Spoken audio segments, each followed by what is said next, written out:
Boualem Sansal doit être libéré. Le groupe de la France Insoumise n'acceptera jamais qu'un écrivain soit arrêté et emprisonné pour ses propos. Certes, nous condamnons et nous combattons ceux de Boualem Sansal, car quand M. Sansal écrit par exemple en 2018 que le gouvernement français participe, je cite, au plan de conquête de la planète par la soumission de ses habitants à l'islam, il n'est pas un homme des Lumières. Il est du côté de l'extrême droite. Il alimente les pires fantasmes xénophobes et islamophobes. Nous réprouvons profondément ces idées, mais nous ne transigeons pas avec les libertés fondamentales. Un principe est un principe, nous demandons donc sa libération. Mais le texte que nous examinons aujourd'hui n'a rien à voir avec cette cause.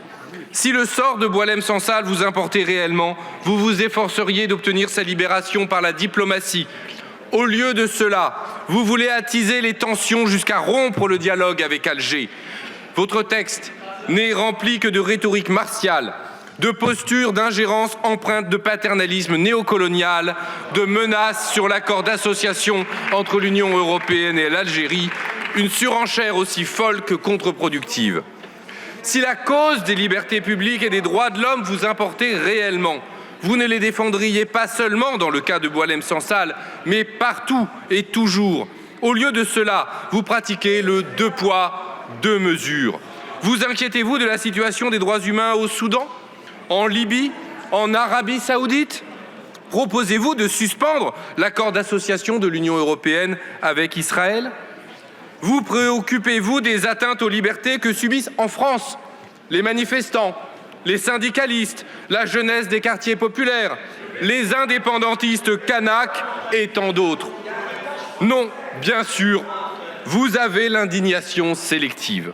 Nous ne sommes pas dupes. En vérité, vous vous souciez aussi peu de la libération de Boualem Sansal que de la défense des libertés. Vous ne cherchez qu'à instrumentaliser cette situation au service d'une stratégie de la tension que vous poursuivez depuis des mois. Bras de fer sur l'expulsion des ressortissants algériens, menace de dénoncer l'accord franco-algérien de 1968 ou de ralentir les procédures d'indemnisation des victimes des essais nucléaires français dans le désert algérien. Vous ravivez les préjugés hérités du colonialisme et les spectres de la guerre d'Algérie. Vous soufflez sur les braises de la xénophobie, de l'islamophobie et du racisme.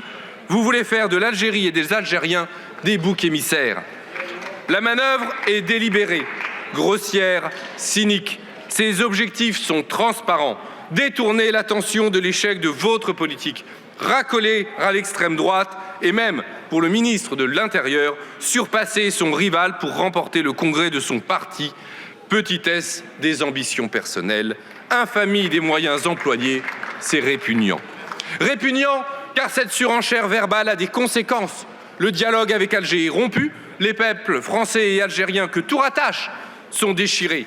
Des millions d'Algériens, de binationaux, de Français d'origine algérienne sont meurtris. Ils me le disent dans ma circonscription à Aubervilliers et Pantin. C'est dur pour nous. On nous pointe du doigt matin, midi et soir. On a peur. Et pendant ce temps-là, la libération de Boualem Sansal n'a pas avancé d'un iota. Bien au contraire. Plus la tension monte, plus elle s'éloigne. Cette instrumentalisation ignoble et cette escalade insensée n'ont rien à voir avec la défense des droits de M. Boualem Sansal et des libertés fondamentales. Il est temps d'y mettre un terme, d'emprunter la voie de l'apaisement, de traiter les différends par le dialogue, de bâtir une relation de respect mutuel et d'amitié entre deux peuples frères, les peuples algériens et français, en somme, de revenir à la raison. Vous pouviez faire ce choix, vous pouviez faire l'unanimité de notre Assemblée. Il suffisait d'adopter notre amendement de réécriture. Il débarrassait le texte de toute instrumentalisation politicienne et s'entenait à demander la libération inconditionnelle de Boualem Sansal au nom de la liberté d'opinion et d'expression garantie par la Déclaration universelle des droits de l'homme. Mais vous l'avez refusé, évidemment, car ce n'était pas l'objectif de cette proposition de résolution et nous ne pouvons donc pas l'accepter. Nous disons oui à la libération de Boualem Sansal, mais non à l'algérophobie. C'est pourquoi nous sommes contraints de voter contre ce texte.